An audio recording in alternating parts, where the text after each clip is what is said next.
रूस यूक्रेन जंग से जुड़ी इस वक्त की बहुत बड़ी खबर सामने आ रही है। रूस के रक्षा मंत्री सर्गेई शोइगु ने दावा किया है कि यूक्रेन के हथियार लगभग खत्म हो गए हैं। सर्गेई शोइगु ने यह भी दावा किया है कि अगले 15 दिन में यूक्रेन के पास लड़ने के लिए भी हथियार नहीं बचेंगे। रूस का साफ कहना है कि यूक्रेन आज इसलिए तबाह हो रहा है क्योंकि अमेरिका के इशारे पर ज़ेलेंस्की रूस से जंग करने पर आमादा है, लेकिन यूक्रेन ये भूल गया है कि रूस के सामने यूक्रेन ज्यादा दिन और टिक नहीं पाएगा क्योंकि उसके हथियार खत्म हो रहे हैं।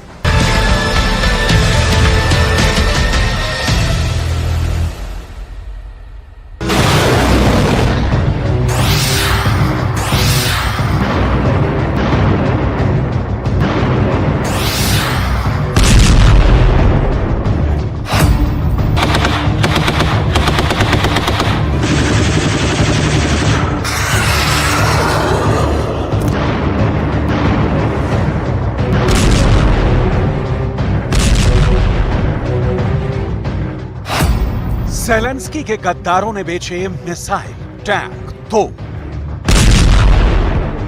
क्या ज़ेलेंस्की के गद्दार पिछले 17 महीनों से यूक्रेन के साथ गद्दारी कर रहे हैं?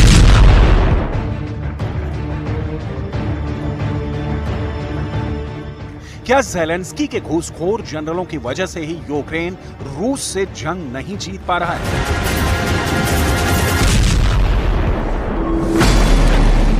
क्या वाकई में यूक्रेनी सेना के कमांडर और जनरलों ने यूक्रेन के तोप, टैंक और मिसाइलों को औने पौने दामों में बेच दिया है? दुनिया भर के डिफेंस एक्सपर्ट्स यूक्रेनी सेना की करतूतों को लेकर हैरान हैं कि आखिर यूक्रेन को नाटो से मिले 20 लाख करोड़ के हथियारों का घोटाला यूक्रेनी सेना के रिश्वतखोरों ने कैसे कर डाला।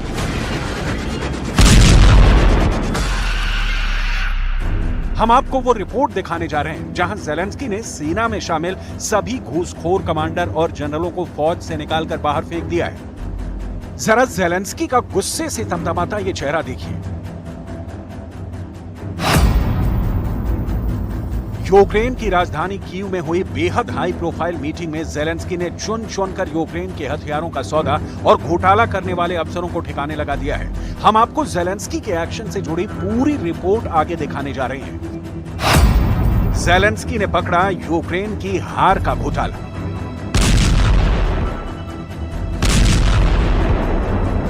इधर बाइडेन चीख रहे हैं, नाटो के 31 देश खुद को ठगा महसूस कर रहे हैं। वहीं दूसरी तरफ जंग के मैदान में पुतिन के खूंखार सैनिक एक एक करके यूक्रेन के इलाकों को जीतते जा रहे हैं। 4 जून 2023 से शुरू हुआ यूक्रेन का काउंटर अटैक पूरी तरह से नाकाम साबित हुआ है। हैरानी की बात तो यह है कि कुछ रिपोर्ट्स में दावा किया गया है कि यूक्रेनी सेना ने नाटो के लेपर्ड टैंक, चैलेंजर टैंक को जानबूझकर खराब कर दिया है ताकि दुनिया भर में नाटो के हथियारों की धाक खत्म हो जाए।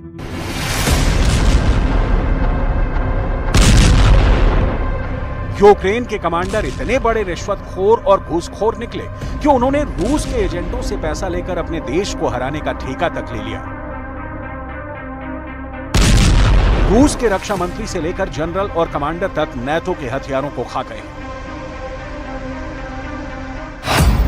यूक्रेनी जनरल खा गए नाटो के हथियार। कुछ रिपोर्ट में दावा किया गया है कि रूस के खुफिया एजेंटों ने यूक्रेन के टॉप जनरल से लेकर कमांडरों तक को करोड़ों डॉलर देकर खरीद लिया है, जिसकी वजह से नाटो के हथियार जैसे ही यूक्रेन पहुंच रहे हैं, यूक्रेनी अफसर उन्हें रूसी सेना के हाथों तबाह करवा रहे हैं। कुछ कमांडर के बारे में जर्मनी की एक मैगजीन ने तो यहां तक दावा किया है कि वो नाटो के लेपर्ड 2 टैंक को जानबूझकर खराब कर रहे हैं ताकि उन्हें रूसी सेना से युद्ध न करना पड़े।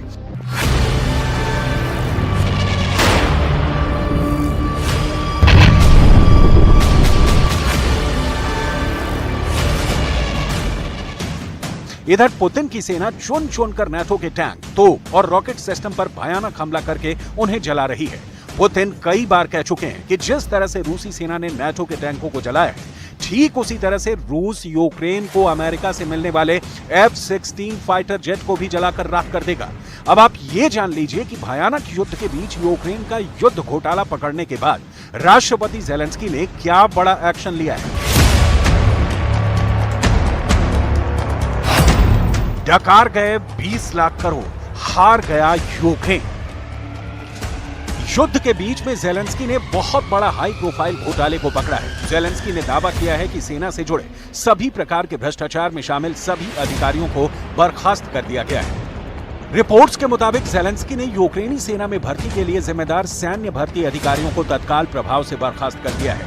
दावा किया गया है कि अब तक देश और यूक्रेनी सेना के साथ गद्दारी करने वाले 112 सैन्य अधिकारियों के खिलाफ आपराधिक मामलों के तहत कार्रवाई की गई है। जेलेंस्की ने मीडिया को बताया है कि यूक्रेनी सेना के commander in chief general Valery Zaluzhny को भ्रष्ट यूक्रेनी अफसरों के खिलाफ कार्रवाई करने का आदेश दिया गया है।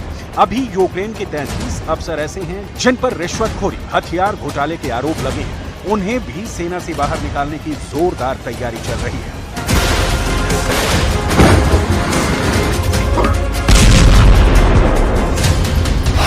जेलेंस्की के गद्दारों ने भेजे मिसाइल, टैंक और तोप।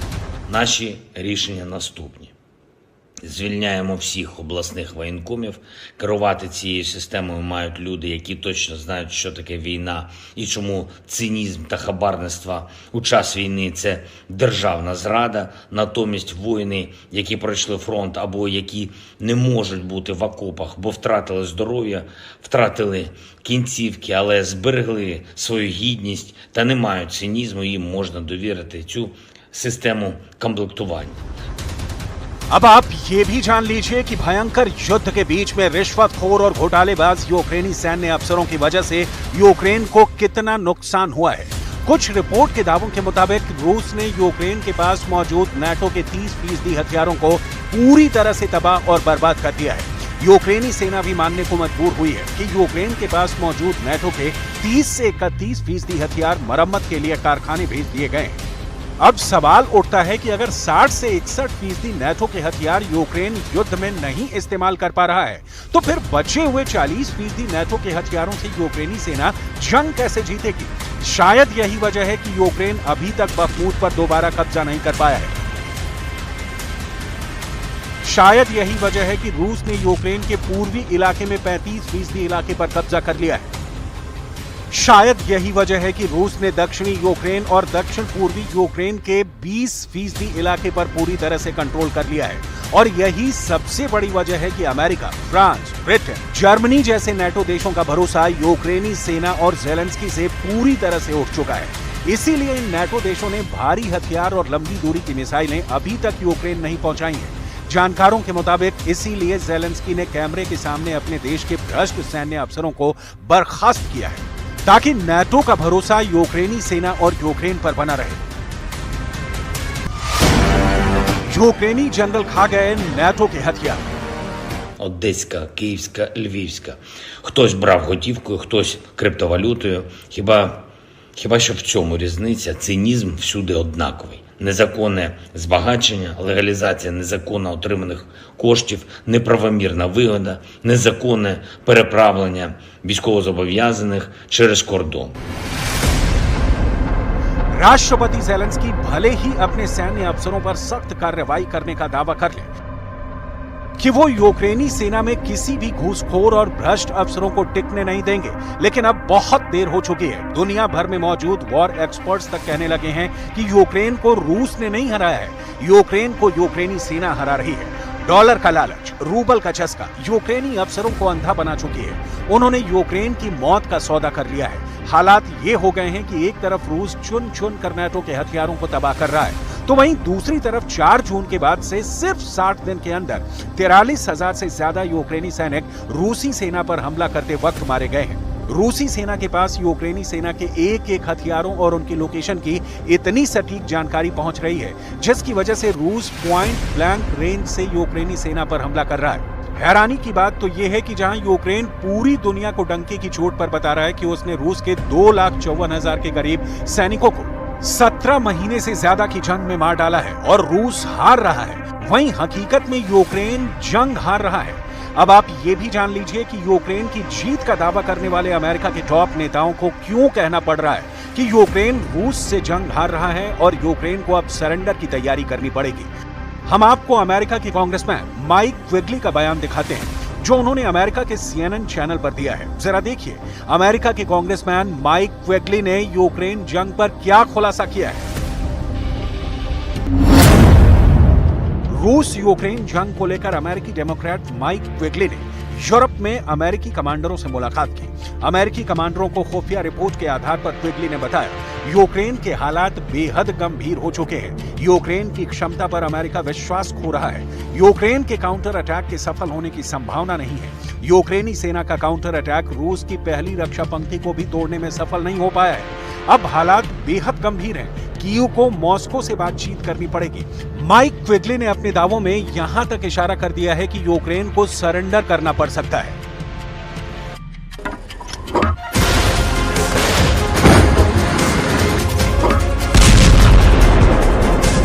22 फरवरी 2022 से लेकर अब तक यूक्रेन के 4,900 भारी हथियार रूस ने तबाह कर डाले हैं, जिसमें नाटो के टैंक, तोप, रॉकेट, एयर डिफेंस सिस्टम शामिल है। इधर अमेरिका के टॉप कमांडर्स ने भी माना है कि यूक्रेनी सेना के पास वो क्षमता और हिम्मत नहीं बची है कि वो रूस का मुकाबला अब और कर पाए। यूक्रेन के जनरलों के दावों पर अमेरिका को जरा भी विश्वास नहीं रह गया है। इसीलिए नाटो से जुड़े देशों ने यूक्रेन को ज्यादा घातक और भारी हथियार देने से मना कर दिया है, या फिर हथियार देने में देरी कर रहे हैं। यानी जून से शुरू हुआ यूक्रेन की हार का सिलसिला लगातार तेज होता जा रहा है, जिसकी वजह से अब अमेरिकी जनरलों को ज़ेलेंस्की का सरेंडर करवाना पड़ेगा। रूस डंके की चोट पर कह रहा है कि यूक्रेन के सभी काउंटर अटैक फेल हो चुके हैं। Гиперзвуковые авиационные ракетные комплексы «Кинжал», вертолеты К-52, Ми-28, Су-57, Су-35. Вся эта техника себя великолепно зарекомендовала на сегодняшних боевых действиях. И мы все объемы, которые сегодня требуются для Министерства обороны, мы полностью закрываем. 17 महीने की जंग के बाद यूक्रेन के ये हालात साफ साबित करते हैं कि यूक्रेन की बर्बादी के लिए ना तो नाटो जिम्मेदार है और ना ही रूस कसूरवार है। लालची और भ्रष्ट अफसर और नेताओं से भरा यूक्रेन पहले रूस से बदला लेने के लिए नाटो के लालच में फंसता है, और फिर यूक्रेन के टॉप अफसर करोड़ों डॉलर के लालच में यूक्रेन की मौत का सौदा कर रहे हैं। अब देखना होगा हारते हांफते यूक्रेन को रूस से कौन बचाता है और कैसे बचाता है।